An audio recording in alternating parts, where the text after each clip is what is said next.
Благодарам. Неколку кратки работи за да ги дообјасниме тезите кои што во прашална форма ги поставивте на оваа говорница. Прво кажавте еднаков пристап. Да, и зошто? Бидејќи сега го менуваме законот кој што вие во ваше време го имате сменето. Што била поентата на промените во вашето време?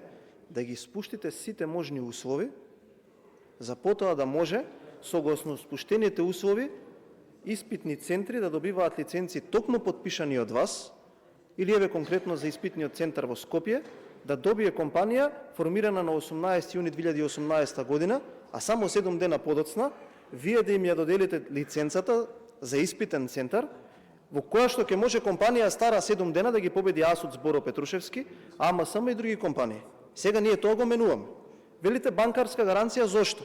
За да можеме да спречиме 26 годишно момче со фирма стара 7 дена да поднесе документи, да добие лиценца и потоа да му текне еден ден да ја затвори компанијата и да имаме оштетени возачи. Ние не размислуваме како вас, ние размислуваме малку поинаку.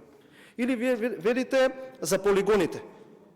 Во вашето време, кога бил променет законот, ако ние не ги дадеме овие овластувања да еден полигон не може да одлучи на кој испитен центар ќе може да му даде можност да управува, тогаш полигонот во Ресен ќе одлучи кој ќе ги организира испитите во Битола. Во право сум или не сум? Мислам дека вие добро знаете зашто зборувам, затоа што вие сте ја подпишале лиценцата. Или еве да ви симплифицирам, ајде да збориме со Скопје за испитниот центар. Мислам дека вие подобро знаете од мене зашто ги кажам овие две места, еве нема да одам во детали. Сега вака. Одиме да зборуваме за 15% кои што вие ги кажавте.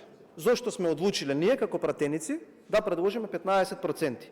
Заради тоа што до сега во законот, кога ќе им дадете вие некој на 10 години да организира возачки испити, вие му давате монопол. Сега ние како држава викаме, ако му даваш на некого монопол, тогаш заради да ги безбедноста во сообраќајот, да заштитиме животи, 15% треба да дадат во државата. Но една многу важна работа пропуштивте. Каде ќе одат овие 15%? Овие 15% ќе одат во кампања за подобрување на безбедноста на сообраќајот. И тоа треба да бидете фер и честен да го кажете. Сега на крај.